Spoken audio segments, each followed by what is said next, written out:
Hello friends, welcome back to my YouTube channel Miss Smart Study. तो friends, आप कैसे हैं और तैयारी कैसी चल रही है। उम्मीद है कि सब स्वस्थ होंगे, बढ़िया होंगे और ज़बरदस्त होंगे और तैयारी भी बेहतर चल रही होगी। और आपकी तैयारी को बेहतर बनाने के लिए आज हम लेकर आए हैं क्लास 12th केमिस्ट्री की 10 मोस्ट इम्पॉर्टेंट रिएक्शन, जिनमें क्या होता है, जब और कैसे प्राप्त करेंगे। ये आपके बोर्ड 2025 के लिए रामबाण साबित होने वाली हैं, इसलिए इनको करना बहुत ज़रूरी है। आपके ऐसे ही आएंगे पेपर में क्या होता है जब। केवल रासायनिक समीकरण लिखिए, आपको केवल रासायनिक समीकरण लिखनी है, थ्योरी नहीं लिखनी है। तो हम स्टार्ट करते हैं। इससे पहले वीडियो को अगर लाइक नहीं किया तो लाइक कर दीजिए, अगर चैनल पर नए हों तो चैनल को सब्सक्राइब कर दीजिए। चलिए स्टार्ट करते हैं। हमारी फर्स्ट रिएक्शन है, एथिल ब्रोमाइड की अभिक्रिया सोडियम एथॉक्साइड से होती है। अब हमें रिएक्शन करने के लिए सबसे मेन चीज़ क्या होती है कि हमें सूत्र पता होने चाहिए। जब हमें सूत्र पता होंगे तभी हम रिएक्शन कर पाएंगे, वरना हम रिएक्शन नहीं कर पाएंगे। जब तक आपको सूत्र पता नहीं होंगे तब तक आप रिएक्शन नहीं कर पाओगे। तो हमें पहले सूत्र पता होने चाहिए। अब कहोगे सूत्र कैसे याद करें। अब मैं ये रिएक्शन कराऊंगी, जब मैं इसमें सूत्र लिखूंगी, मान लो मैं लिखूंगी एथिल ब्रोमाइड का सूत्र लिखूंगी, तो आपको एक नोटबुक में सारे सूत्र लिख लेने हैं साइड में। और जब उन्हें आप 2-3 बार रिवीजन करोगे, रिपीट करोगे और जब उन्हें हाथों से लिखोगे तब आपको वो सारे माइंड में फीड हो जाएंगे। इसलिए पहले आपको सूत्र याद होने चाहिए, तभी आप रिएक्शन कर पाओगे। तो जो भी मैं सूत्र इसमें बताऊंगी, आप सारे सूत्र एक नोटबुक में एक तरफ लिख लेना, जिससे कि आपको याद रहें। तो चलिए स्टार्ट करते हैं। हमारी फर्स्ट रिएक्शन है, एथिल ब्रोमाइड की अभिक्रिया सोडियम एथॉक्साइड से होती है। तो हम एथिल ब्रोमाइड का सूत्र क्या होता है, C2H5OBr। एथिल ब्रोमाइड का सूत्र होता है C2H5Br। अब जब हम इसकी क्रिया किससे कराएंगे, सोडियम एथॉक्साइड। और सोडियम एथॉक्साइड का सूत्र भी पता हो तो होता है C2H5ONa। ये सोडियम एथॉक्साइड का सूत्र होता है। जब हम इसकी क्रिया कराएंगे तो हमें क्या प्राप्त होगा, हम इसमें से देखेंगे C2H5 दो हैं, तो हम इन्हें ले लेंगे C2H5, और इसमें C2H5 ये होता है, यानी दो हमारे पास एथिल हैं, ये भी एथिल है, ये भी एथिल है, और कितने, दो हैं। तो दो को हम लिखेंगे डाई एथिल ईथर। जब ओ समूह होता है तो वो ईथर होता है, तो डाई एथिल ईथर। हमें क्या प्राप्त हुआ, डाई एथिल ईथर। जब हमने एथिल ब्रोमाइड की अभिक्रिया सोडियम एथॉक्साइड से कराई तो हमें डाई एथिल प्राप्त होता है, और इसमें क्या बाहर निकल जाता है, Na और Br हमारा बाहर निकल जाता है। Na Br हमारा बाहर निकल गया। कितनी सिंपल रिएक्शन है, जब हमें सूत्र पता होंगे तो रिएक्शन तो बहुत जल्दी हो जाती है। तो इसी प्रकार हमारी नेक्स्ट रिएक्शन है। और रिएक्शन जब हम करते हैं तो इसके नीचे नाम लिखना बहुत ज़रूरी होता है। यानी अब इसके नीचे हम नाम लिखेंगे एथिल ब्रोमाइड। जब हमने इसके नीचे नाम लिखा, अब एग्जाम में देखेंगे ये एथिल ब्रोमाइड, ये सोडियम एथॉक्साइड है। जब हमने इसकी क्रिया कराई तो ये डाई एथिल ईथर प्राप्त हुआ। तो वो एग्जामिनर बस रिएक्शन देख के ही नंबर देते हैं, बस क्वेश्चन भी ज़्यादा नहीं देखते हैं और थ्योरी भी नहीं देखते हैं। इसी प्रकार नेम रिएक्शन में भी जब हम कोई सी भी रिएक्शन जब रिएक्शन करेंगे तो उसके नीचे नाम जरूर लिखेंगे। इसी प्रकार हमारी नेक्स्ट रिएक्शन है, एथिल ब्रोमाइड की अभिक्रिया शुष्क ईथर की उपस्थिति में मैग्नीशियम धातु से होती है।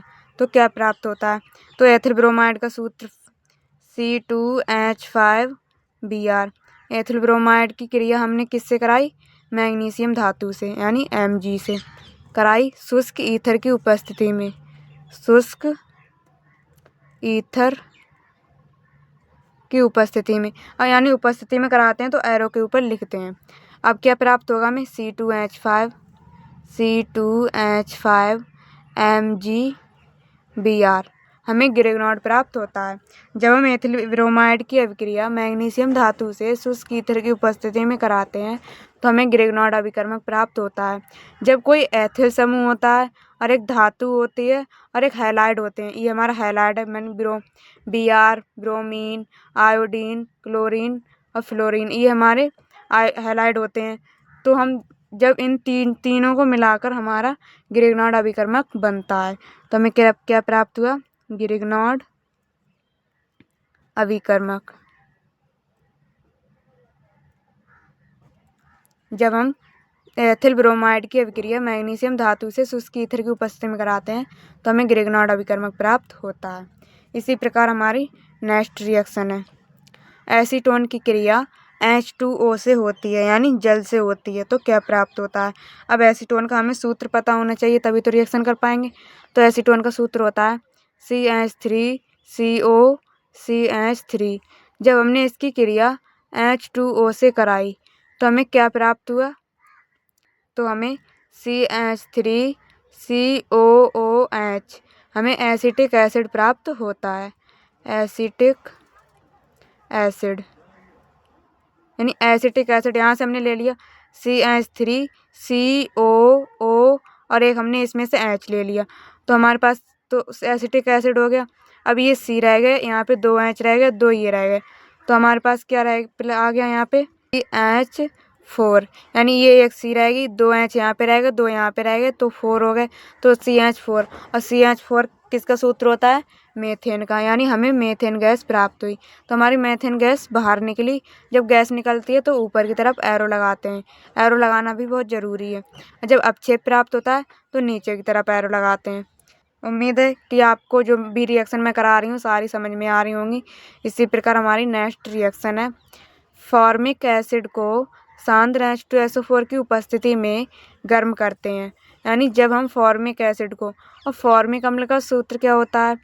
फॉर्मिक अम्ल का सूत्र होता है HCOOH। ये फॉर्मिक अम्ल का सूत्र होता है।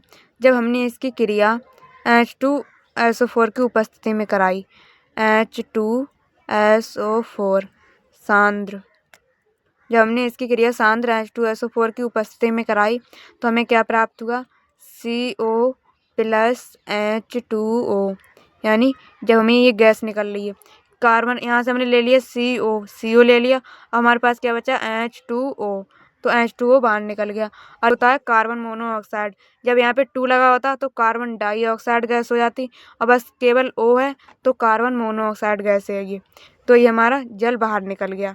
हम इसके नीचे भी नाम लिखेंगे, carbon monoxide, carbon monoxide.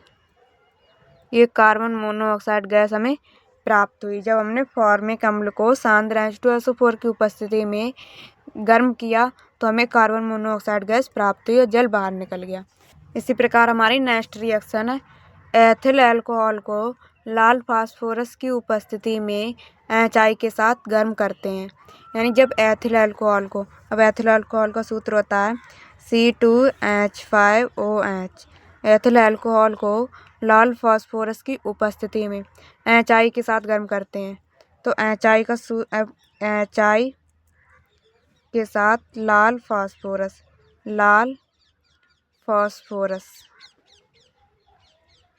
Phosphorus के साथ गर्म करते हैं तो हमें क्या प्राप्त होता है? अब यहाँ से निकालेंगे हम C2H6, ये H इसके साथ आ जाएगा तो हमारा हो जाएगा C2H6। हमें एथेन प्राप्त होता है, ये हमारा एथेन का सूत्र होता है, प्लस H2 हमारा बाहर निकल जाता है, प्लस I2 आयोडीन अलग निकल जाती है। तो अब हम इस समीकरण को बैलेंस करेंगे। ये हमारी रिएक्शन बैलेंस नहीं है, यहाँ पे H कितने हैं? 2, और यहाँ कितना? 1, तो हम इसके आगे 2 लगा देंगे। अब हमारी समीकरण बैलेंस होगी। H भी 2 हो गए, O तो 1 है, और I 2 है यहाँ पे, तो I भी कंप्लीट हो गई। ये हमारी रिएक्शन हो गई।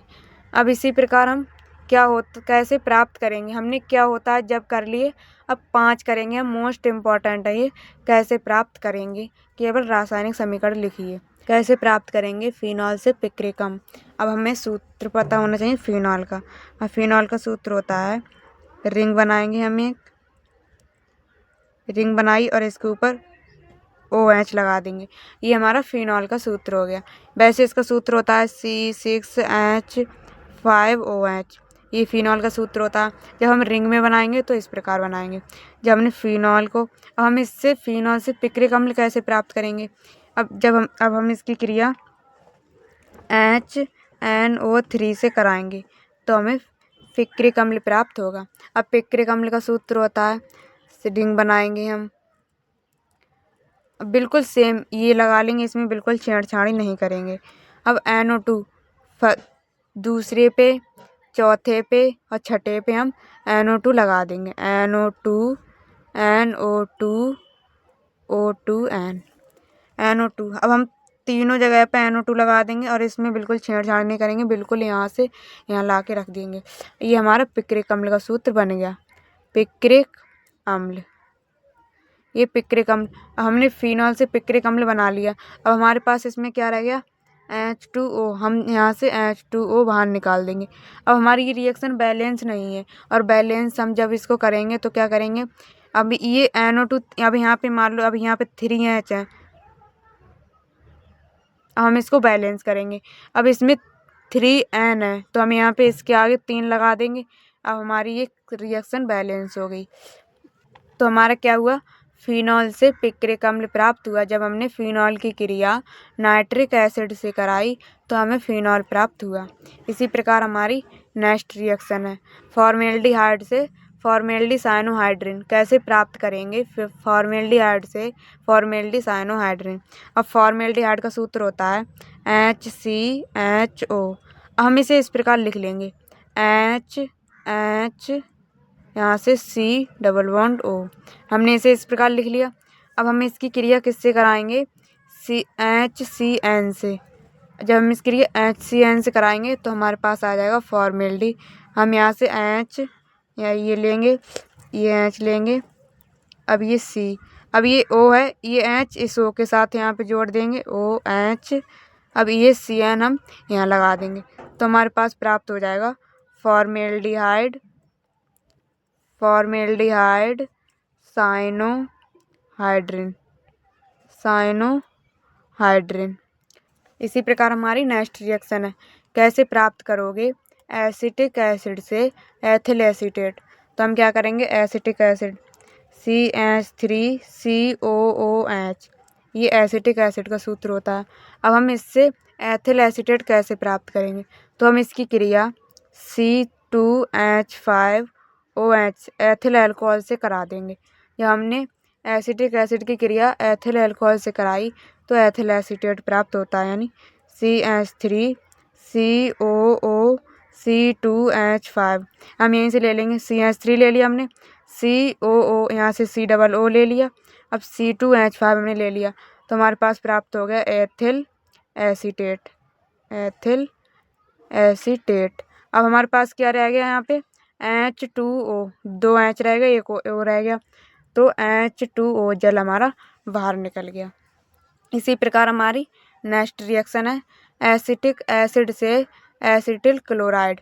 अब हम एसिटिक एसिड से एसिटिल क्लोराइड कैसे प्राप्त करेंगे, तो एसिटिक एसिड का सूत्र फिर लिख लेंगे हम CH3COOH। इसे डबल O नहीं बोलेंगे, OO अलग बोलेंगे, OOH।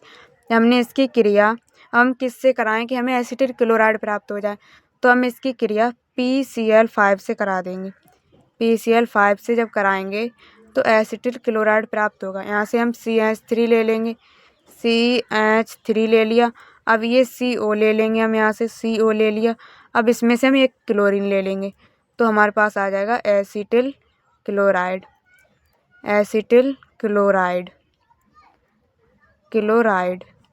अब क्या रह गया हमारा, इसमें एक Cl चला गया यहाँ से, अब एक P रह गया और एक यहाँ पे O रह गया, PO, और यहाँ से Cl3 3Cl ले लेंगे। अब इसमें हमारा क्या रह गया, एक H रह गया और एक Cl रह गया, तो HCl हमारा हाइड्रोक्लोरिक अम्ल बाहर निकल गया। यानी हमने कैसे प्राप्त किया एसिटिक एसिड से, एसिटिक एसिड की क्रिया PCl5 से कराई तो हमें एसिटिल क्लोराइड प्राप्त हुआ। इसी प्रकार हमारी नेक्स्ट रिएक्शन है, एसीटोन से एसीटोन हाइड्रोजन। अब हम कैसे प्राप्त करेंगे, तो एसीटोन का सूत्र होता है CH3COCH3। अब हम इसकी क्रिया किससे कराएं कि हमें एसीटोन हाइड्रोजन प्राप्त हो जाए, तो हम इसकी क्रिया NH2 से करा देंगे। जब हमने इसकी क्रिया इससे कराई तो हमारे पास बना C3H8N2।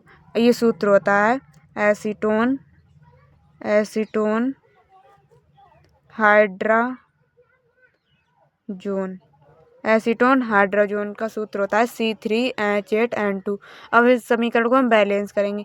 यहाँ पे N कितने हैं? 1 और यहाँ पे कितने हैं? 2। तो हम इसके आगे 2 लगा देंगे। अभी हमारी समीकरण बैलेंस होगी। हमारा जल बाहर निकल जाएगा, H2O हमारा बाहर निकल जाएगा। उम्मीद है कि मैंने जो भी आपको रिएक्शन कराई हैं सब आपको समझ में आई होंगी। आप लोग फिर से इन रिएक्शन को एक बार ज़रूर रिवीजन करेंगे, क्योंकि ये बहुत प्रीवियस ईयर के पेपर से मैं निकाल कर लाई हूँ, इसलिए इनको पढ़ना बहुत ज़रूरी है। एक बार ज़रूर इनको रिवीजन करना। उम्मीद है कि सब रिएक्शन मैंने अब जो भी आपको कराई हैं सब समझ में आई होंगी। अगर वीडियो पसंद आई हो तो वीडियो को लाइक कर दीजिए। अगर चैनल पर नए हों तो चैनल को सब्सक्राइब कर दीजिए। मिलते हैं नेक्स्ट वीडियो में, तब तक के लिए जय हिंद, जय माता दी।